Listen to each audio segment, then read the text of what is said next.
When we hear the word Cuba, what do we think? For most people, it's Latin music, tasty mojitos, sunny beaches, and of course, all those old American cars from the 40s and 50s. There's also that cute little Coco taxi and the motorcycles for personal transportation. Motorcycles came to Cuba very early in the 20th century.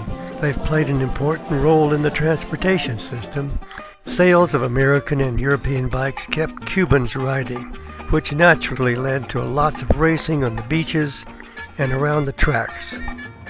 In today's Cuba, motorcycles serve a more mundane purpose as working vehicles, just like tractors.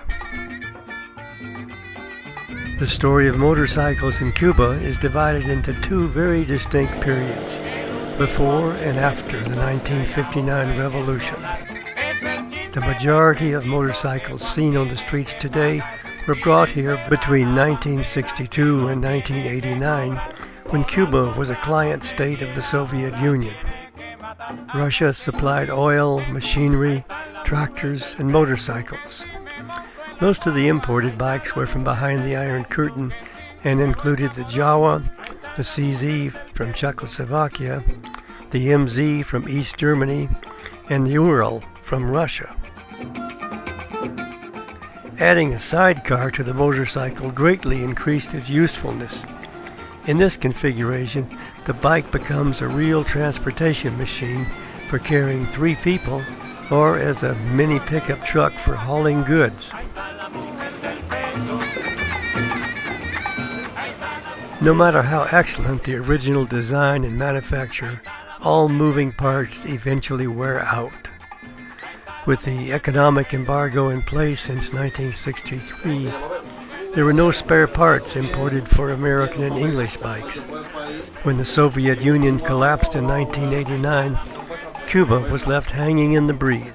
No more oil, no more cars, motorcycles, and machinery, no more money. The Cuban mechanic has risen to the challenge of scavenging, cannibalizing, and modifying parts from other bikes, cars, and machinery to make them work in a motorcycle. This is original piston from Harley-Davidson. Overhead valve, 1200. We're replacing for the Russian one. It's a little more wide. We make overboard cylinder and we can connect in this one. The head is more flat, it's no curves like this one, but more wide, more short head. You can keep the same relation compressions and work good. The piston pin is more wide. Also, we rectified it, we can continue to use the bronze built in the head of the shaft. And we transformed everything with a Russian valve. This is a sample I have here with the Russian valve for the trucks. This is original from the Russian truck. This is a model from the flathead, the big flathead. I modified it in my lathe machine and we can use it later because the quality of the steel is so good. The chain is easy. You remove the pin and you can give it shorter or larger. This is the wheel. Normally the wheel is a spoke wheel, but we need to use it, this kind of wheel from the cars, because we don't have any tire.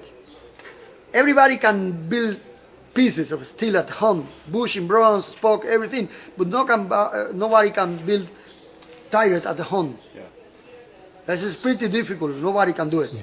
It's because we use it wheel for the car, 15, because Harley is 16, but we use it tires for cars in the bike, flat contact with the floor, with the asphalt. Difficult to ride. When you take the corner, you have this contact. Yeah. The bike make different movements, and the bike want to continue straight. In the curves, you are fighting with your bike like with the bull in an arena. Yeah. You need to fight him to give him in the road. It was difficult, but we continue to ride. That happened in the last 50 years at Cuba.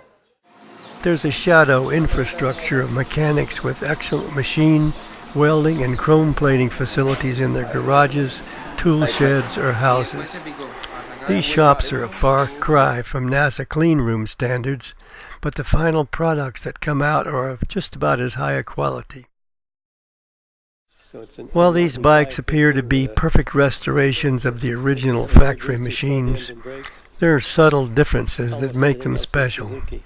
For instance, if transmission gears break or wear out and there are no usable spare parts, then gears from another bike are modified, welded, and machined to fit. A BSA may have a Russian Lada piston rod, German MZ gears, a Czech Jawa clutch, and a Japanese Suzuki front fork. The bike is a United Nations of parts. All this is done so well that the bike appears as showroom perfect. The mechanics are not just wrench turners, but true wizards and artists.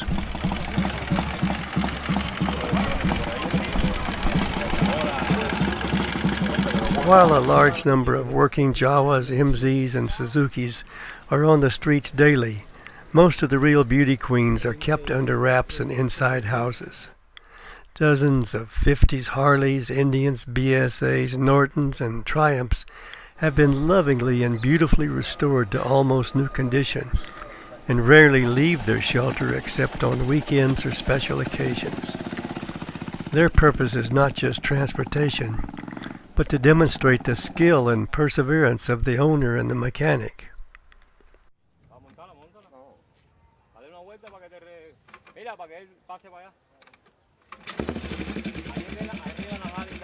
And this piece here is handmade in Cuba.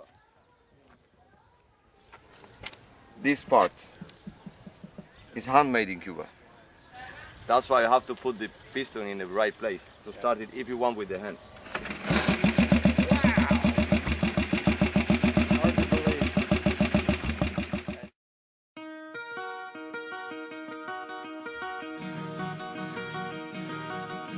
Scores of bikers gather at the Harley Veradero Rally in February, and locals get together at parks and squares almost every weekend. Given the opportunity, they'd all ride to Sturgis in August. The first 100 miles might be pretty hard, though. So what's the future of motorcycles in Cuba? It all depends on when the embargo ends and the Cuban economy improves. Once the people have some money for new bikes and parts, the era of conservation, preservation, and clever repair will come to an end. Now we continue.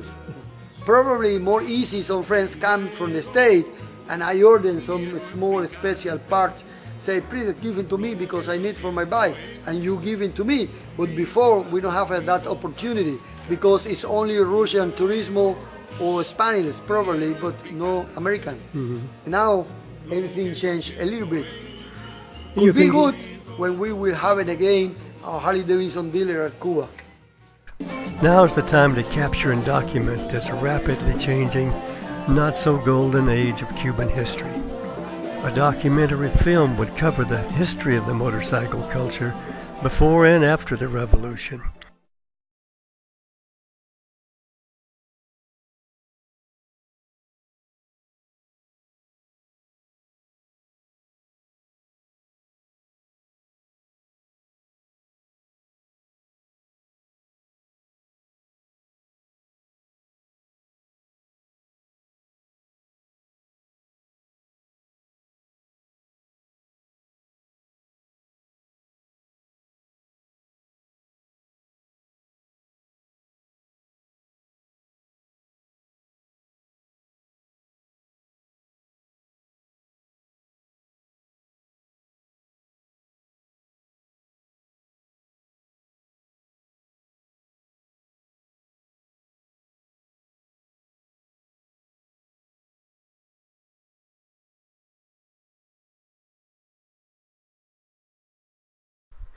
And in particular show the spirit and determination of the Cuban motorcycle community during the hard times of the special period and the American embargo.